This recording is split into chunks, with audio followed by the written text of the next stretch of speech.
Ever since I was a kid, gore in shows always made me squeamish. It always felt like something I shouldn't see, and I still feel that way as an adult. Gore to me isn't entertaining, and usually it's a heavy downside for a series if I'm thinking about watching it, though sometimes it can be a real bonus. Berserk's gore adds to the extremely dark, realistic, and unforgiving atmosphere, bite, and it grounds the world. Fear and Hunger uses it to make the dungeon feel genuinely dangerous and inescapable, and Invincible uses it to remind us that every fight or failure has serious consequences.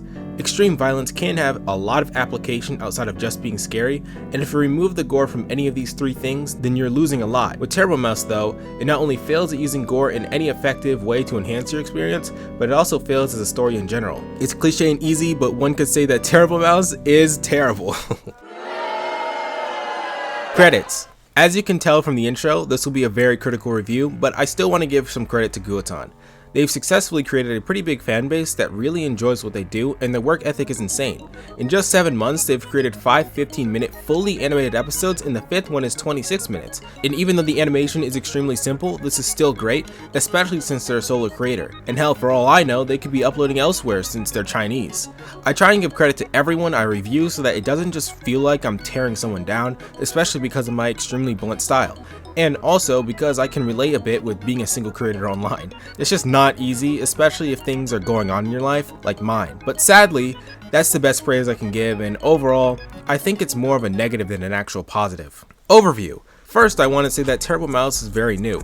There are only 5 episodes, and though it has a fan base and each episode gets millions of views, it's still possible that this could improve majorly in the future. As of right now though, and especially with the most recent episode, Terrible Mouse is a narratively broken, shock value webtoon that certainly takes some inspiration from Happy Tree Friends, a series I already dislike for its repetitive and violent humor. Terrible Mouse though, instead of going into a comedic direction, presumably tries to make the audience take it seriously until it goes way too far in episode 5. I say that this is a presumption because it's almost impossible to tell what the creator of Terrible Mouse is even trying to do due to every element of this cartoon fighting against itself in just about every way. With the most obvious and initial reason for me saying this having to deal with the art and animation style. Some of you may disagree, but I personally like the art and animation style. It's rather stilted since it's animated with pre-made PNGs, and it looks cheap since Terrible Mouse is animated in this way just to save time. I mean, I animate like this to save time too, but it's rather charming and reminds me of a lot of old cartoons I used to watch back in the day like Porkchop and Flat Screen.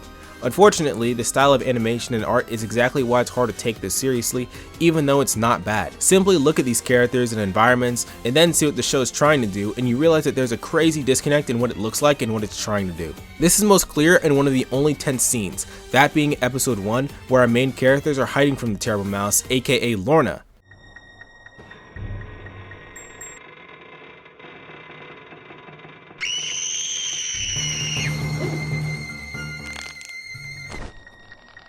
It could have been an alright and actually tense scene if it wasn't animated in this way, and if the style wasn't the same as Eddsworld's 15 years ago.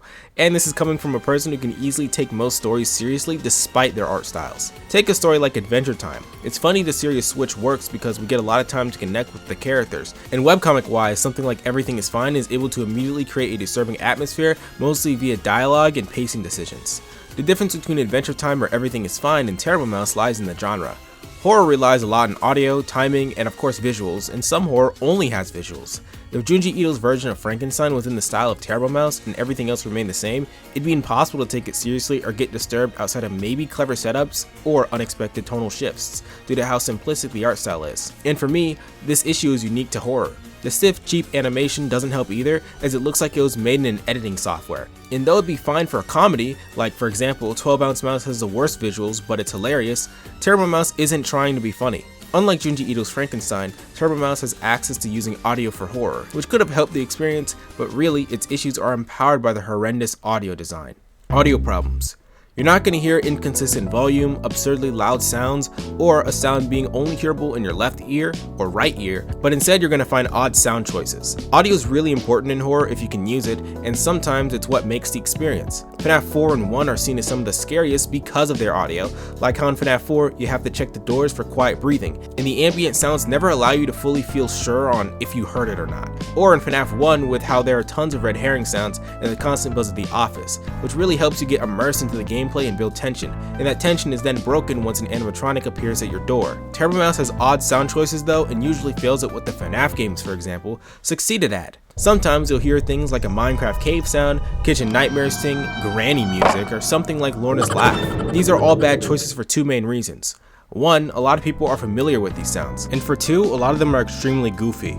Lorna's laugh was used constantly in 21st century memes 5 years ago, and to this day, it still sounds extremely silly. Everyone's heard Minecraft cave sounds, and granny music is highly recognizable since everyone already knows about it.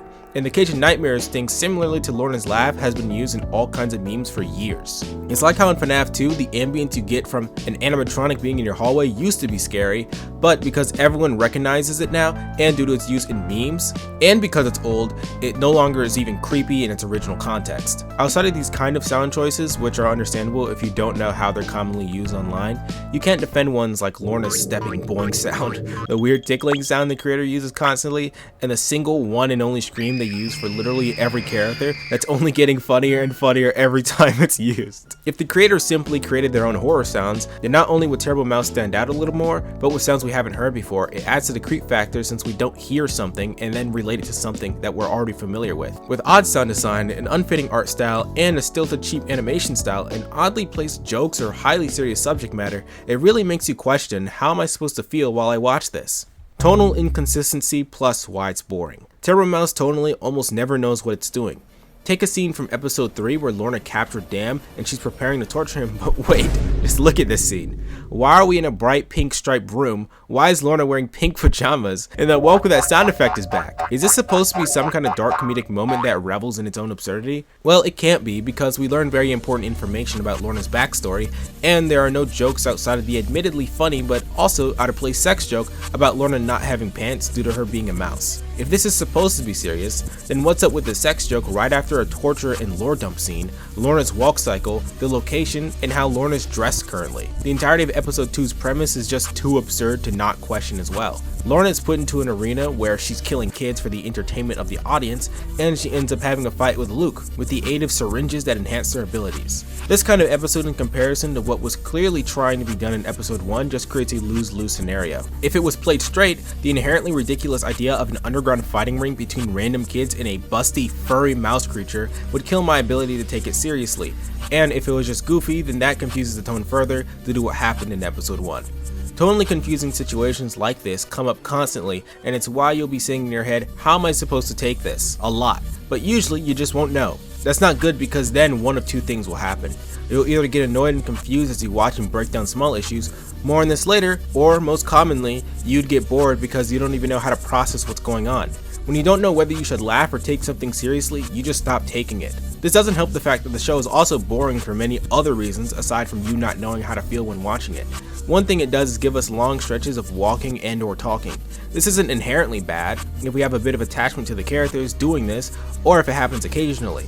But we have no attachment to any characters because we basically get no time with them. To make things worse, the way things switch up from talking to something exciting is basically always the same, that being in extremely violent ways. With the mix of this and the tonal inconsistency, it's hard to actually care about any of these characters, especially because they do a ton of stupid things, which I'll talk about later.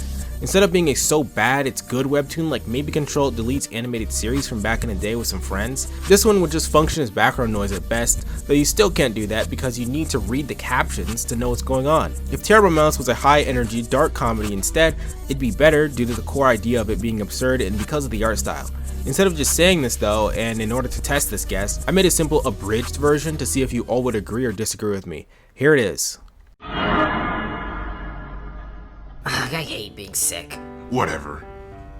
Get off of me, I don't want your germs. Quit trying to be mean, Ross. Besides, I have a bad feeling about this place. Why?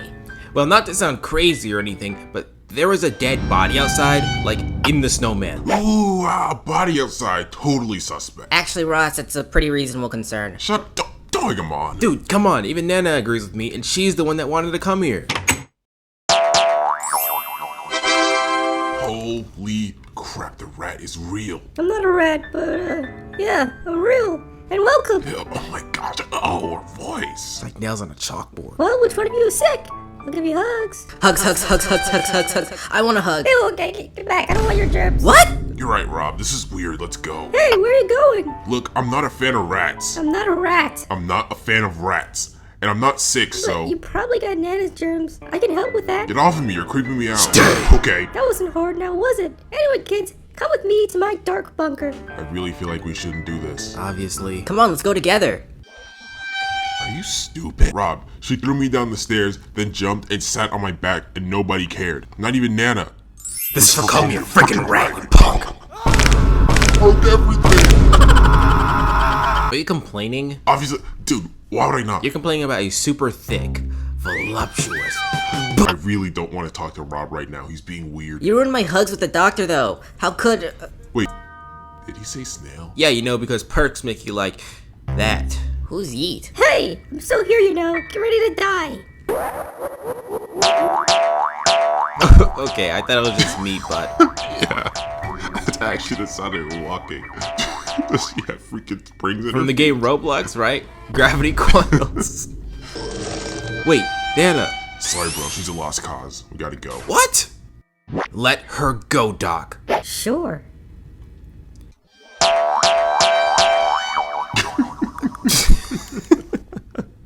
Sorry. It's just this big sound. What are we doing? Because I thought we just say sure and like... That was pretty freaking scary. Yeah, let's do it over. Does that mean I have to be choked again? Yes. I didn't agree to this. Let her go. No problemo. Lame. Whatever, okay, let's just run. That's what you get for calling me a rat. I don't deserve that. How freaking thick is this door? Holy crap. Certainly give me your opinions on it, though one thing that's clear is that unlike the actual Terrible Mouse, it knows what it's trying to be, a dumb comedy. Though if you're being highly perceptive of my wording, you would have noticed that at the start of this section, I said that Terrible Mouse tonally almost never knows what it's doing. That stipulation is only there due to episode 5, though I'll be getting more into that once we hit the character analysis section. For now, I want to tackle what smaller issues and retcons do to the story, since they massively damage any ability to take it seriously or even as a joke. Small issues plus retcons. In every story, there are small issues that usually don't or only slightly damage your ability to enjoy a story because every story is flawed. A perfect example of this is Invincible. Spoiler warning for the Invincible War, but this is just an example. Previously, before the Invincible War, it's shown that Mark has super speed due to being a Viltrumite.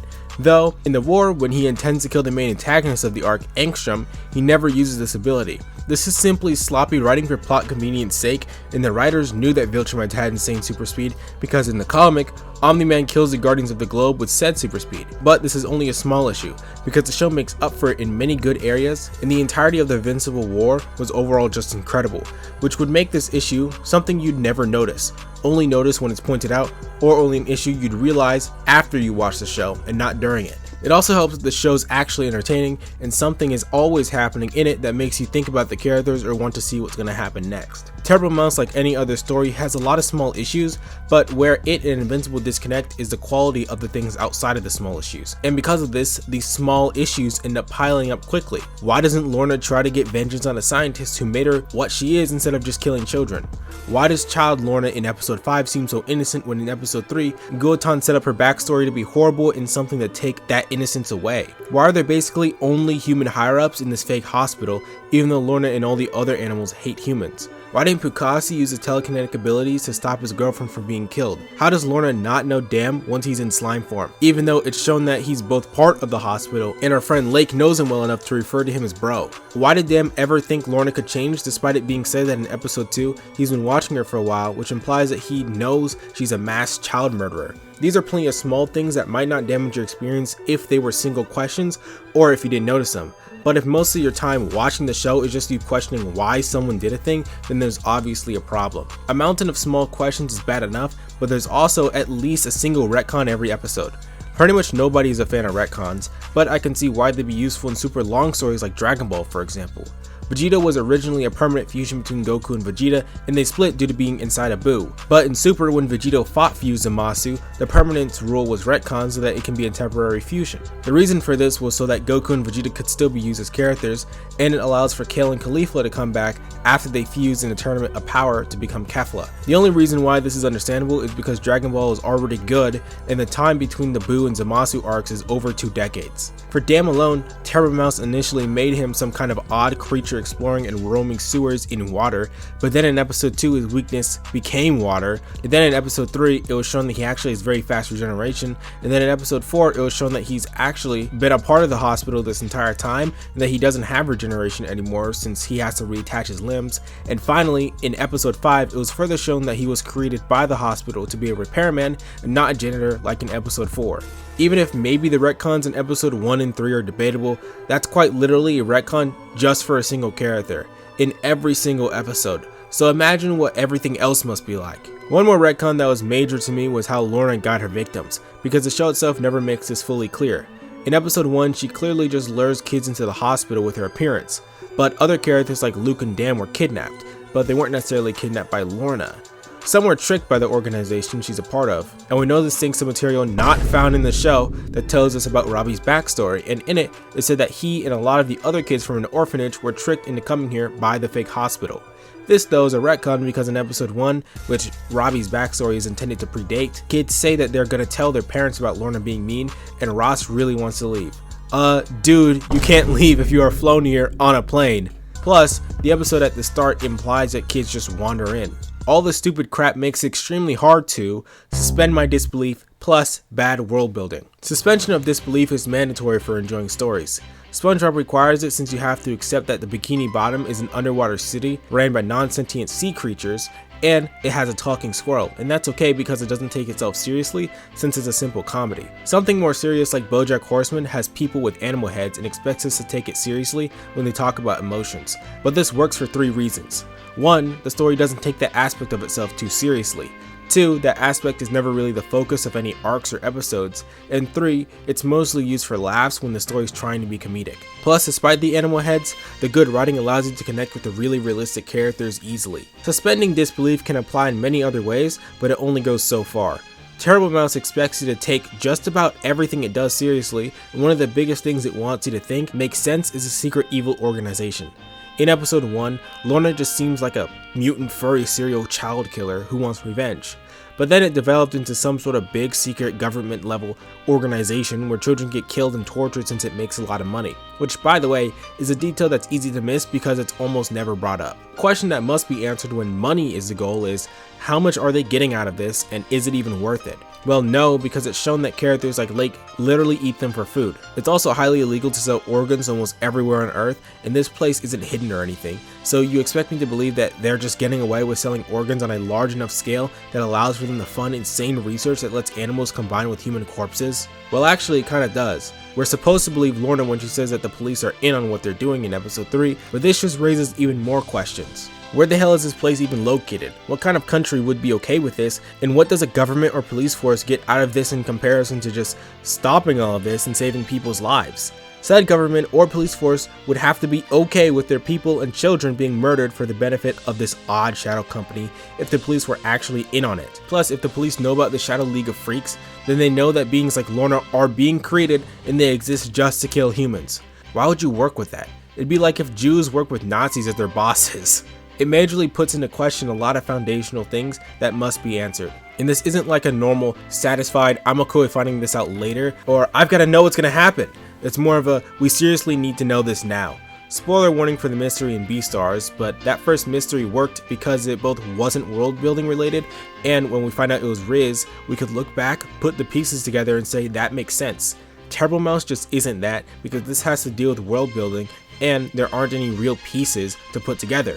All they had to do was make it so that this was a place where mutant monster freak rejects like Lorna congregated in, an at max, barbaric small society with its own rules while still being very anti-human. If the show was simply that, and we got deeper into how the society worked and why it's terrifying to try and escape, and maybe the creation process of these monsters, then there wouldn't be nearly as many foundation destroying questions. Even if this was the case though, something else would seriously have to improve before this could be good, and it's one of the most important parts of any story, the characters.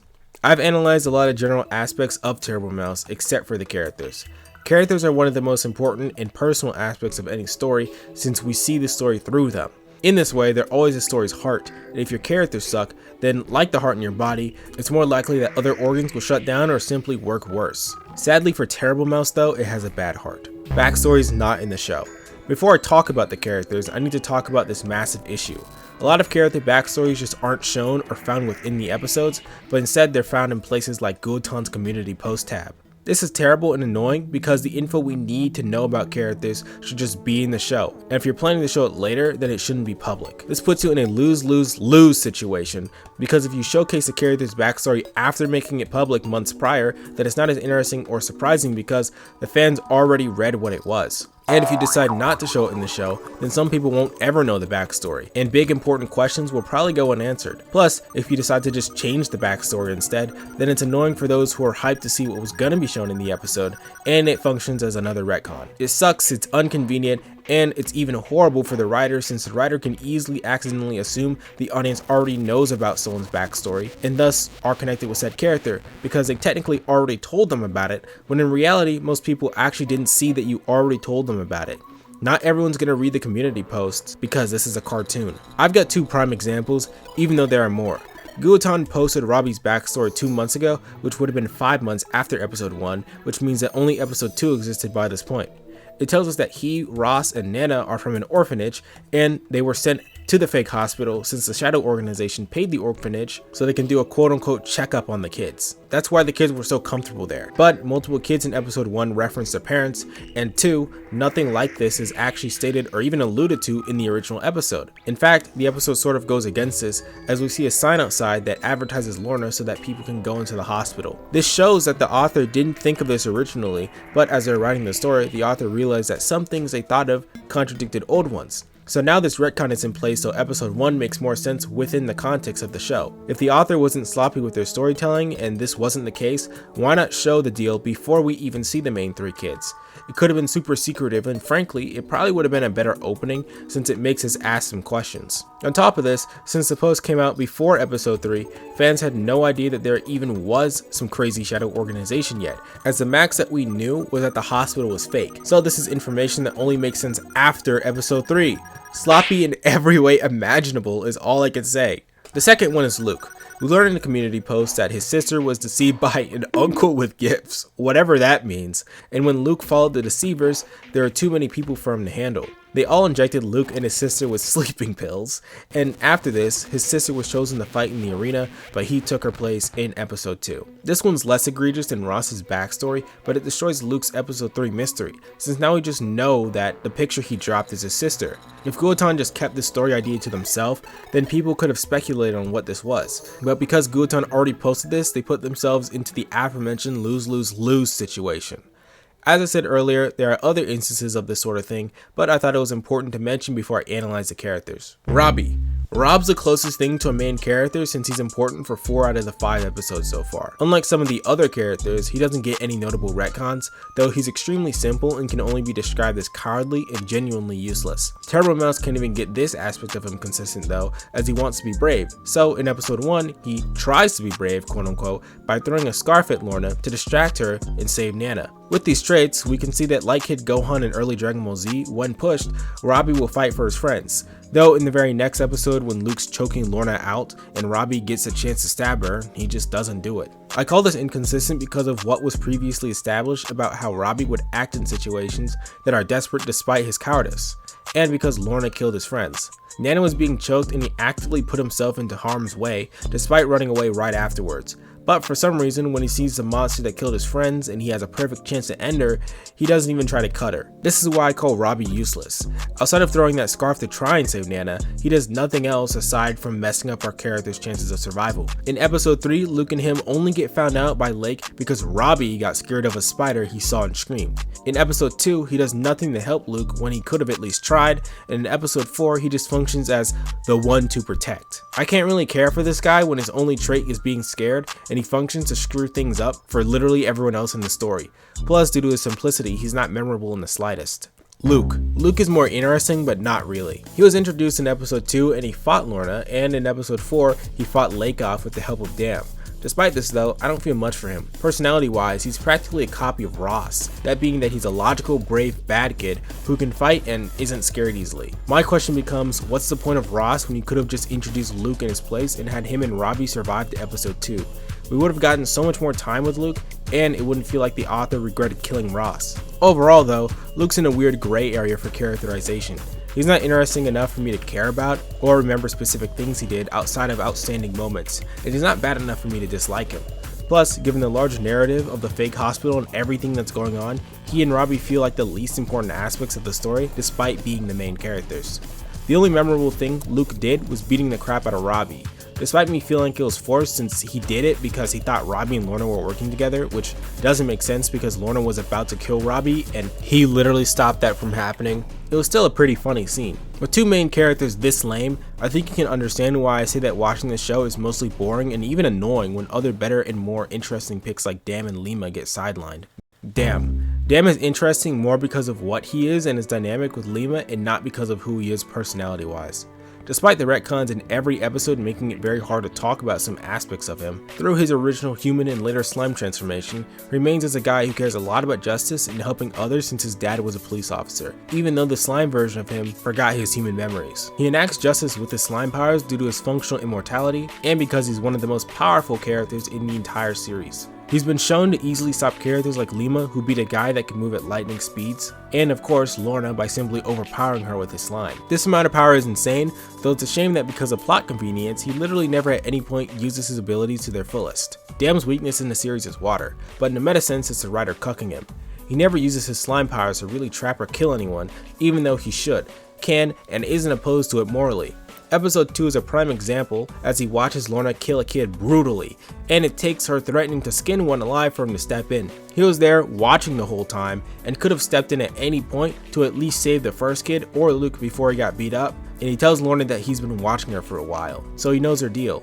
Once he does step in though, instead of killing the psychotic serial killer, he just traps her to the ground. Given who Damm is, there are two things that he should have done that would have made sense. He and his human form have the same morals and personality despite the transformation. In episode 5 in the special with him and Lemia, it's shown that he's willing to use firearms to kill these monsters. So what Damm should have done again, given who he is cover Lorna's mouth and nose to block her airways with slime. Lorna wouldn't have been able to do anything about it either, both because she was stuck down and because of how his slime works. If he didn't want to kill her, he could have just trapped her more than he did and kept an eye on her as he slayed the kids, in case she somehow broke free. Instead he does neither, and a small animal comes into the ring with a water hose to unstick Lorna, and then they shoot Damm with said water hose. How they know his weakness was water when in episode 2 the retcon of him always being part of the hospital wasn't introduced yet, so nobody knew who he was.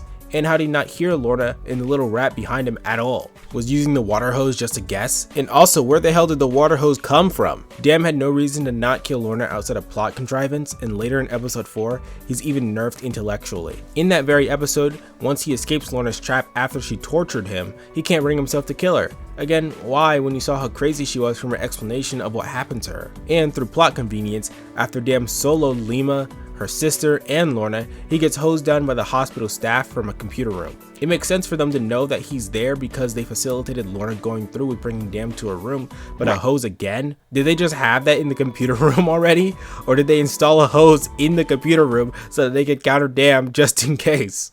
Why not just have water guns? Later, Damm also fights Lake, but I don't know why he lost. Couldn't he have just stuck Lake's legs together to stop him from moving? And couldn't he have just stuck his hands with slime to make it harder for him to switch to saws? I suppose not. And I suppose it makes sense for him not to escape or regenerate his limbs, even though he could regenerate his chest cavity pretty quickly.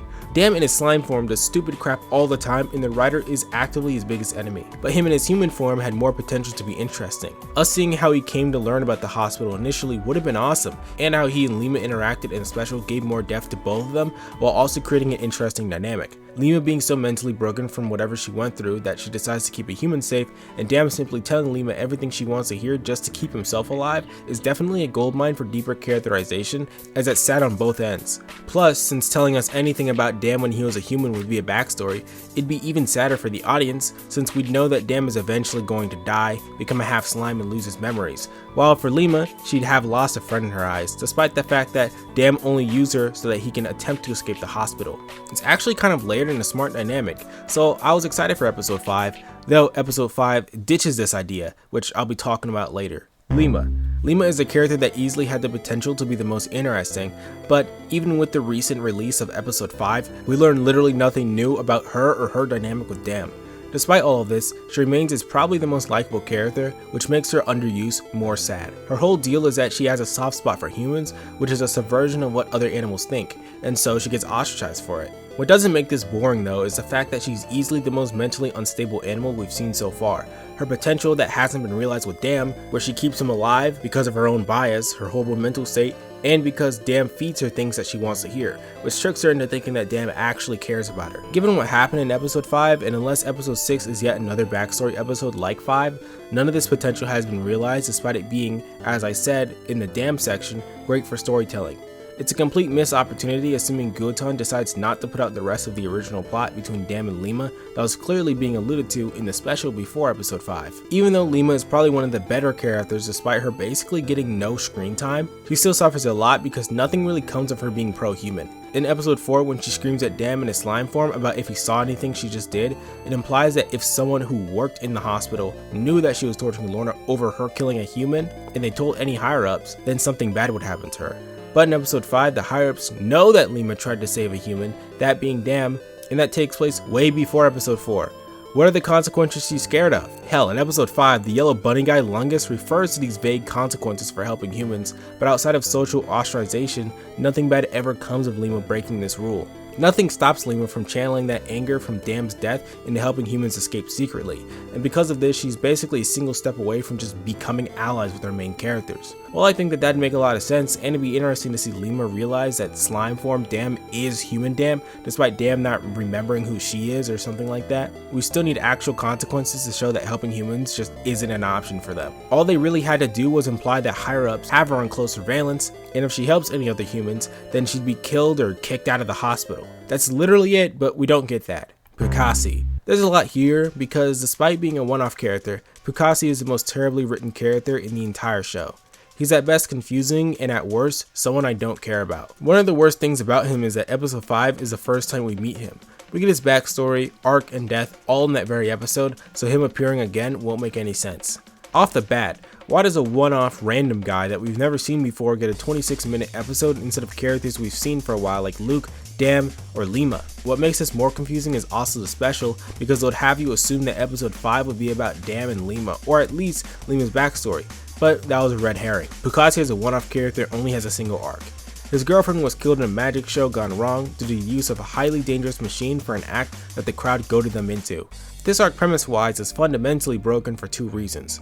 One, Pukasi is established to have powerful freezing telekinetic abilities halfway through the episode, and he's shown to always have had them since he was a kid.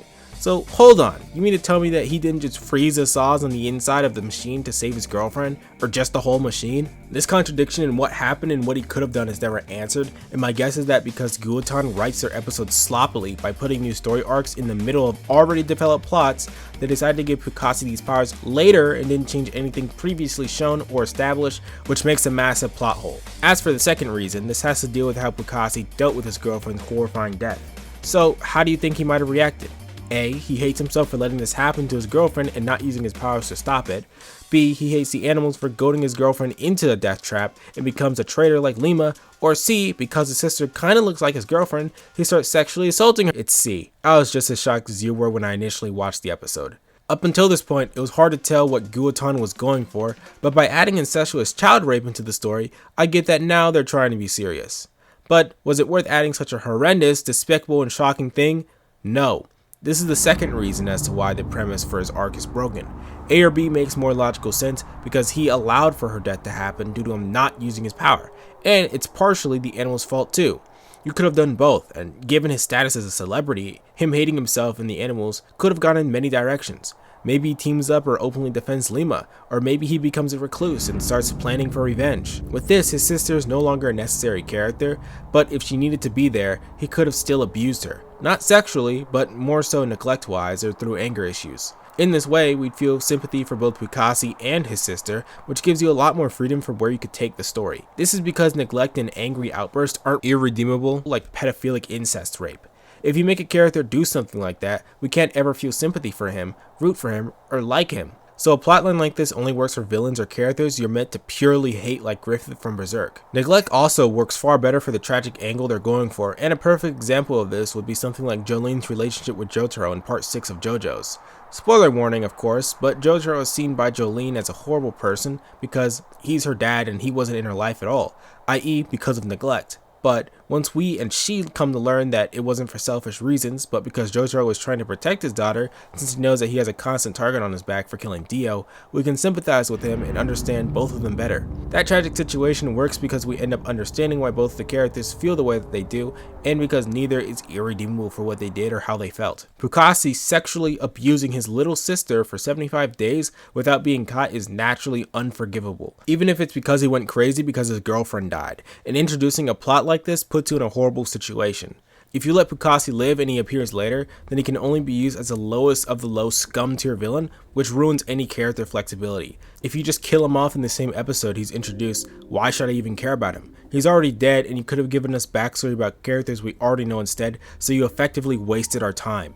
And if you try to make him tragic or sympathetic, that'll never work because this guy deserves to be put under a jail. Episode 5 is so bad that unlike every other episode, it's going to get his own analysis at the end. But Pukasi is overall a totally broken and useless waste of time character, and his arc misuses extremely serious subject matter that the author obviously wasn't equipped to handle, especially when if he did something else the story could have played out similarly or even better.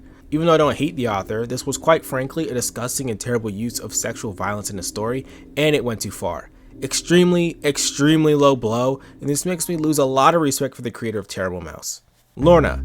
Though I saved Lorna for last, that's only because she's the main antagonist and not for length reasons. There's actually not much to say about Lorna aside from the fact that she's just not scary, and the author doesn't know what he or she is trying to do with her. Sometimes we're supposed to fear her, but her stupid walk cycle, silly laugh, and busty design makes it hard to take it seriously. Sometimes we're supposed to find her cute, but then what about the tense scenes and the one where she's shown killing important characters like Damm? And even sometimes we're supposed to find her sexy, but we don't even get enough sexy moments for me to say that with any level of confidence. Her design is meant to be a bait and switch, but it just fails. Odd example, but something like the Sonic.exe game, Sonic.eyx, does this well because it plays like a normal Sonic game for the most part, until the game starts showing you disturbing versions of Sonic and odd, creepy sections like the one where Ray's just running and you can't do anything about it. Lorna's not some weird demon, she's just a busty furry in a nurse outfit. At most you have quote unquote scary eyes or a demon smile, but if you're a furry and you look at the rest of her body, you'll just get a boner. Also, she faces odd retcons at times too. In episode 5, she's portrayed as very childlike, even though that's not how she acted during the Damm death scene in episode 4. I touched on this a little bit, but even her past is inconsistent. She was apparently taken away from her parents as we learn in episode 3, but in episode 5 she's all cute, childlike, and happy. Was she just lying about that, or is she actually okay with these people that clearly took her and made her into a monster? Wasn't one of her complaints against humans the fact that she was experimented on?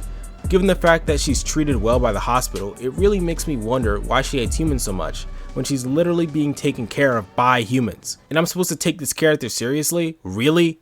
Miscellaneous concerns. Before I talk about episode 5, these are just some things that I wanted to note, but they're not complaints long enough that warrant their own sections. One thing the show tries to get you to do sometimes, especially in episode 5, is to sympathize with the animal characters, but this is impossible due to the nature of their society, because they're all complicit and okay with torture and the murder of human children. They directly benefit off the suffering of people, and yet the show wants us to feel anything for anyone. Outside of Lemia, who has a soft spot for humans and actually has a possibility to change, I personally can't find myself feeling bad or caring about Lorna, even when they try their hardest to make her adorable like they did in episode 5. This has to deal with episode 5, but it'd feel weird to bring it up. Something that bothered me was about how much the animals actually cared about the abuse of Pukasi's sister, and I don't think this makes sense.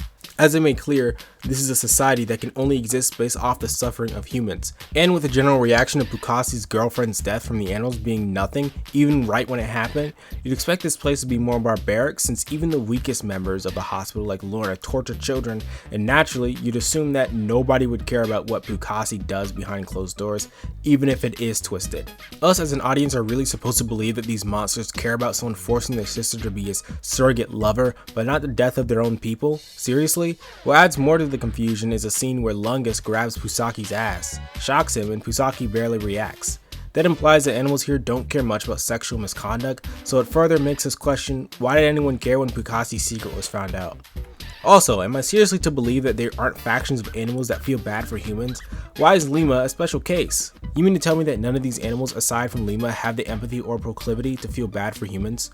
Or is a hospital just really good at shutting down human protection efforts, which again, wouldn't make sense because if they were good at that, Lemia would probably be dead already. In episode 5, when Pukasi is about to do another magic trick in the cafeteria, it's shown that animals actually eat regular food when previously it was implied that they eat humans.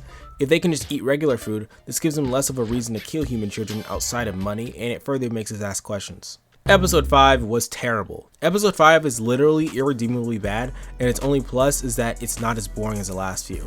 I think this is the episode that was screwed over the most by Guotan's terrible amateur way of writing, because they finish up massive parts of the story and then they suddenly scrap them to introduce new ones.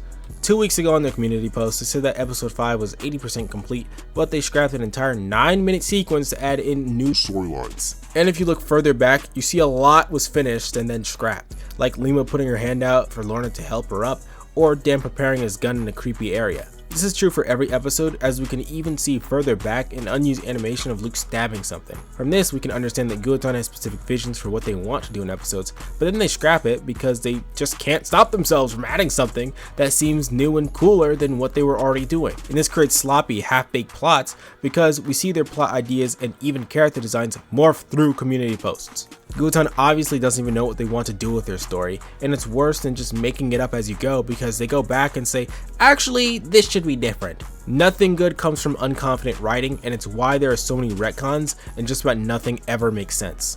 In episode 5, we follow Pukasi instead of Damm and Lemia, and I've already criticized his main arc in the character analysis section, but when we step back and take a larger look at episode 5, we realize that it's completely pointless and damages the world further. Superpowers being randomly introduced hurts our ability to take the story seriously even more because they're extremely silly, and even in stories that get tense like The Boys, it still knows how absurd people having superpowers is, because the fact that people have superpowers when they shouldn't is the main point of the story. It fails in terrible amounts because it didn't start this way, and it wants us to take it as seriously as anything else in the story. A character with superpowers like Lemia gets owned by the writing, similarly to Damm though.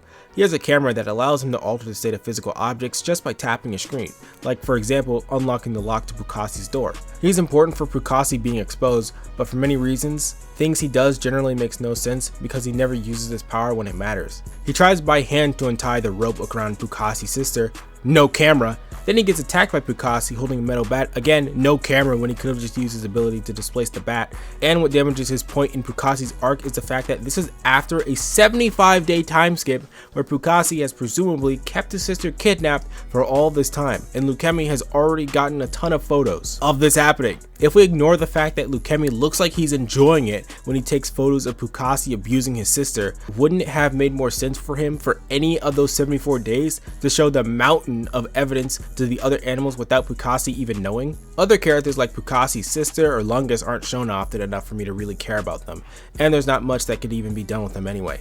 First, Pukasi's sister has no real personality, which is why I don't call her by her name, since she just functions as the abuse victim that you're supposed to feel bad for. The most she could do is be a killer like Lorna, or inexplicably a helper for her main characters. Lungus is too powerful to be used as a threat like how Lake was used in episode 4 because of his cloning ability and lightning speed. This means that the author would be forced to make Lungus stupid for some reason so our main characters can survive, or for them to somehow actually beat him.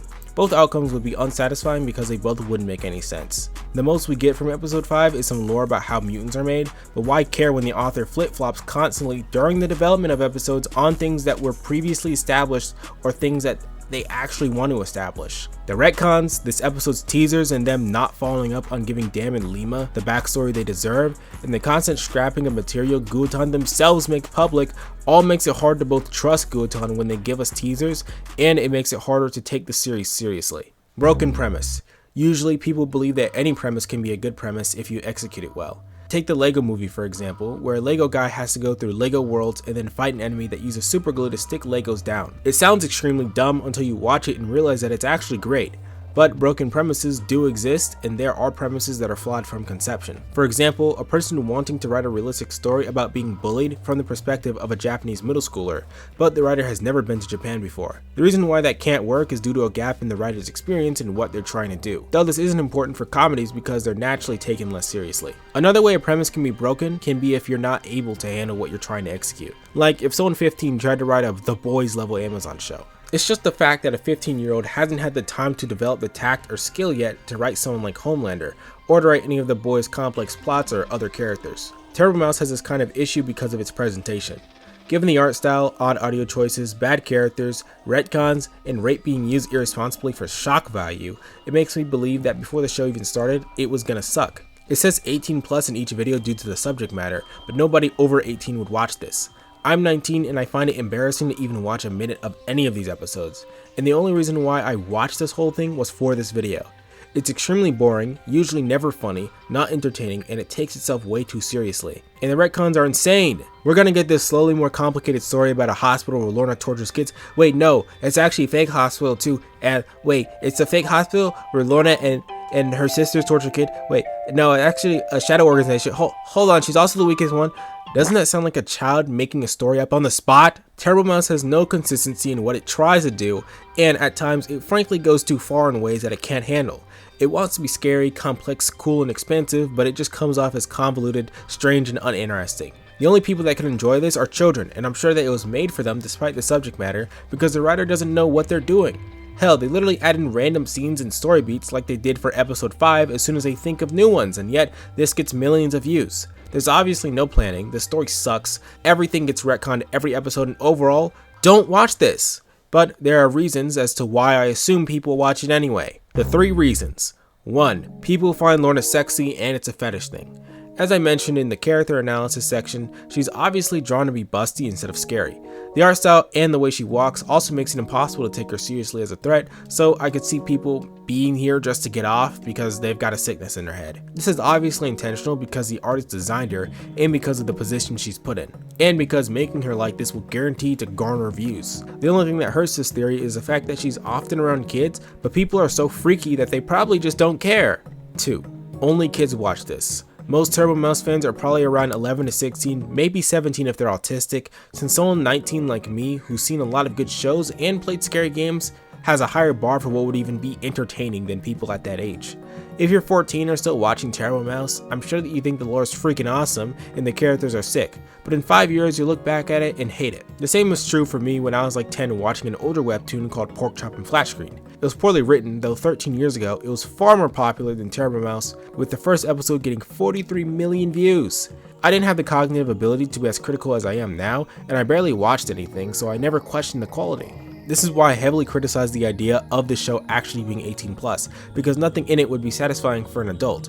It's about as adult as Hell of a Boss. Sure, the content within is technically adult, but it's extremely immature and nothing is satisfying enough plot or comedy wise to keep an adult's attention. 3. Adults are watching this too, just through reaction channels while not taking it seriously.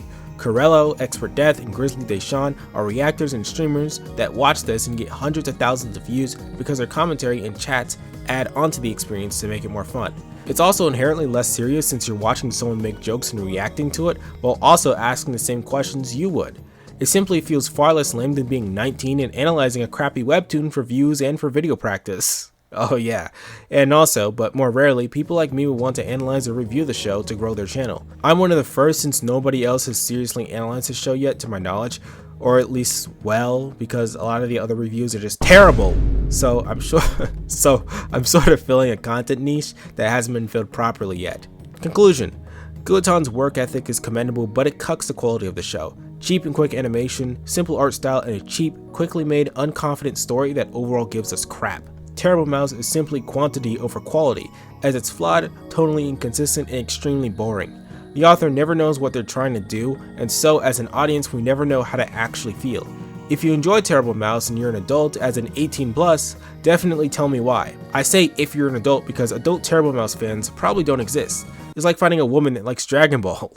Terrible Mouse could have been way better, and even though the first 5 episodes are ironically terrible, based off of the short 2-minute special they created, I think Guaton could have made something alright, and it's possible that by the 6th episode, there will be an uptick in quality. Despite the fact that right now it's horrendous, I'm probably going to be keeping tabs with it and seeing if it improves in quality, and even though the author used rape in a disgustingly irresponsible way that genuinely made me pretty angry, don't send any hate. They're a single creator just like most of us, and they don't deserve it.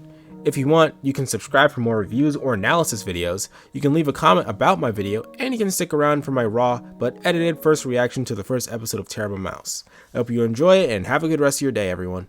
This is the end of the formal review. I found this weird series online from a Steve War Invincible animation thing. Shut your fucking mouth! Shut the fuck up, you cunt! Just a little fun, huh? Are we having fun now? And I never heard of it, but it's very popular, and there are a lot of YouTubers reacting to this stuff, but I haven't seen any analysis on the story. So what I want to do is gonna be like my other comic review video, where this isn't a comic, but I'm just interested in this. I guess this is an indie animation. I've only watched like half of the first episode. I thought it was kind of weird, not too interesting, but yeah, I just want to share my initial reaction to this, maybe make a funny video and react to all of this, give my commentary, my opinions on what the story is like as we go through. First of all, I just want to say that this really reminds me of something like Pork Chop and Flat Screen, or other old cartoons I watched as a kid that I probably should not have been watching just because of the art style. Yeah, see, look, people are reacting to this, 1.2 million views. Obviously, I want a little in on this. You know what it kind of reminds me of? It kind of reminds me of animating in DaVinci Resolve, where I have like PNGs and stuff, and I just move them around with the animator tool in DaVinci Resolve, even though it's an editing program. Come on in, Cobalt. Great, a person like this. Welcome, Cobalt. Go on ahead and take your seats. That's what this kind of reminds me of a little bit. This is the one I watched half of, and I stopped watching it because it was fucking weird. So that's what it says, 18. It says it's for 18 plus, but your art style is really simple. For one, you just have to read what's going on the screen, which is oddly fine for kids for some reason. I don't know. Like Pork Chop and Flash Screen was that way too, and that definitely was not for kids too. And also Smile was that way. So I don't know, but both of those back in the day never said they're 18 plus. But yeah, as you'll see with this content, nobody over 18 would actually sit down and watch these videos. Only kids would ever watch these videos because they're low-key brain dead. I could only watch half of this video because it's retarded. Okay. Okay. Also, I want to say I hate gore. I have a very low tolerance for it. So I hope this isn't too disgusting. Wait, she went in? Why would you go in? You see somebody dead in front of an establishment and you decide to walk in the establishment. Why didn't you go the other way? Okay, whatever. She goes into the establishment. Why did she go in? That's stupid. Is it hard to be sick? It's a little uncomfortable. What is the orc doctor? What is the orc doctor? Wait, OCR? No, that was misspelling. Oh my gosh. I thought I was being stupid. We're 56 seconds in and there's a misspell. Okay, the guy who made this is Chinese, so I'm assuming he does not know English very well, or he's using Google Translate or something. But wait. If he wasn't good with English though, and he used Google Translate, then why would there be a typo with orc to OCR? Whatever. Why did she walk like that? Wait. The question I get is, one, where are these kids coming from? This is a barren snow wasteland. And for two, if she wants people to come to this hospital, just in general, why would she put a dead body in the front?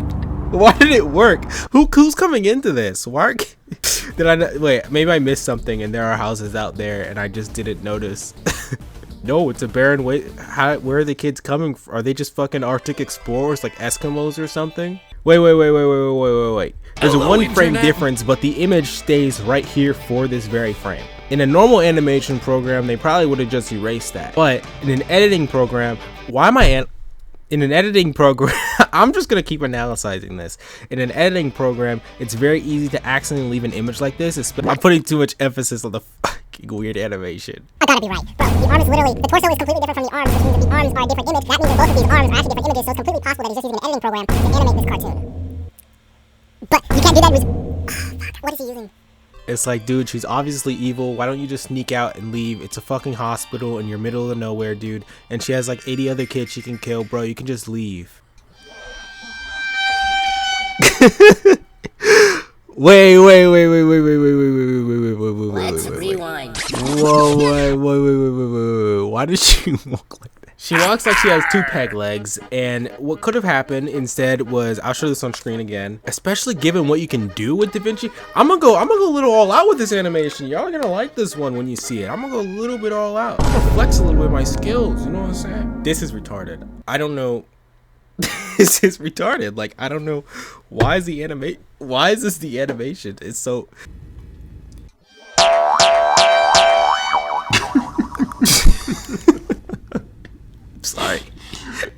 this big sound? What should I do? She'll die? He doesn't give a fuck. Ew, why is there so much why is there so much detail? You mustn't touch her.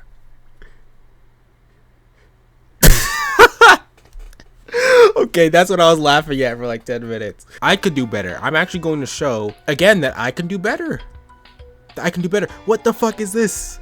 Who is this scaring? This is supposed to be horror. Who is this supposed to scare? Does it scare like 12-year-olds? If I was 12, maybe I'd find this scary. This is the low tier crap these kids are gonna have to grow up with, and it's horrible. Like, kids obviously shouldn't watch this. At least it has 18 plus in the freaking title. Man, come on, bro. You're not bad at drawing or animating. Like, why'd you put more detail on the kid's mouth while she's being choked out than the walk cycle of your main antagonist? Like, what? What am I watching right now? Oh my gosh. Where do these kids come from? Where are these kids coming? What? Where are these kids coming from? Were they all downstairs? How many fucking Eskimos are in the Arctic searching for a doctor like this? Like, what? Like, what's the point of keeping all the kids at what? Why not just kill them all or torture them or whatever you're trying to do? I don't even get it. Like, what? Why are there so many Eskimo children? Why do none of them have warm coverings on because it's snowing outside? I don't know. Why are we tied up? Where are the parents? Dude, none of these kids have. What the fuck? Why is she using the meme laugh sound of, bro? I used to use that in videos for a meme. What is going on? Yeah, maybe it's for better treatment when right in front of you are multiple nooses and fucking bloody jackets. Yeah, totally. And why is she walking like that? And why is the chainsaw PNG? Bro, this walking animation and this sound, like, are we supposed to take this seriously or laugh? Like, I don't get it. I don't know what this is going. What is this going for? Am I supposed to laugh? The fucking boing boing sound effect, bro. Boing boing boing boing.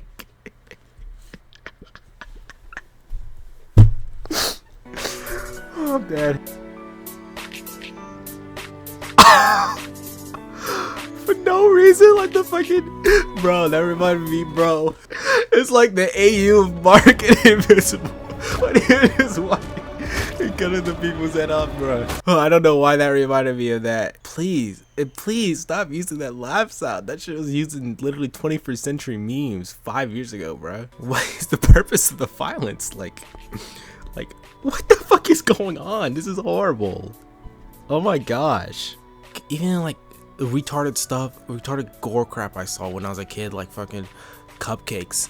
At the very least, the reason the creepypasta was that she would cut up ponies or something and put them in the cupcakes. It was just disgusting, but at least there's a reason for it. Why is she doing this? I don't get it. Does she just not like kids? Is this for some greater motive? Was she like forced to do this? Like, what is going on? Robbie, why don't you go to hell? Because of you, all 3 of us were arrested. Wait, so were they?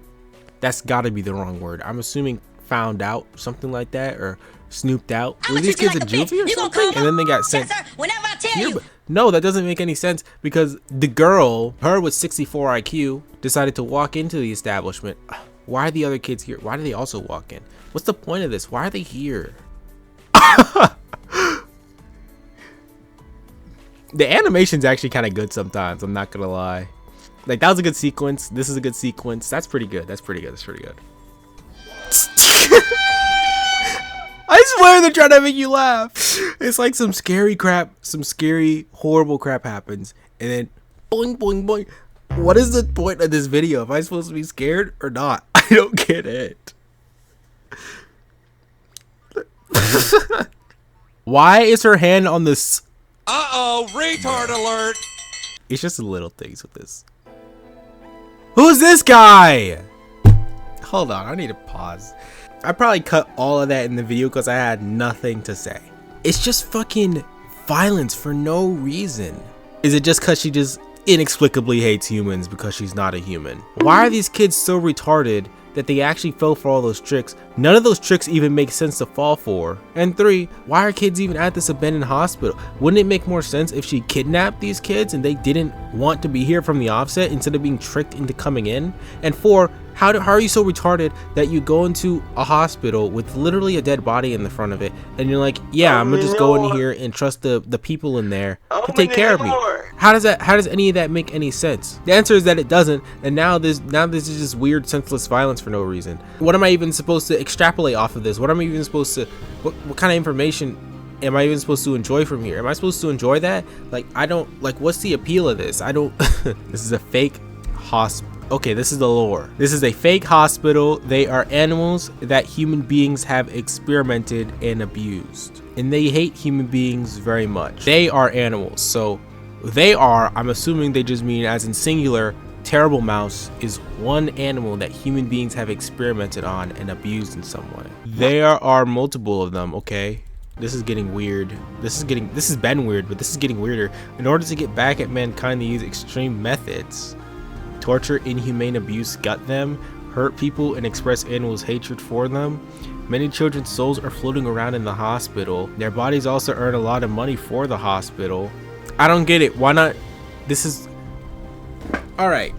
My opinion on episode 1. That was ass. That was another level of ass. You gave us a lore dump at the end. Why not give me that information throughout this 15 minutes so I don't have to wait 15 minutes to see what's actually going on here? And it still doesn't make any sense. It still doesn't even make any sense. Why kids?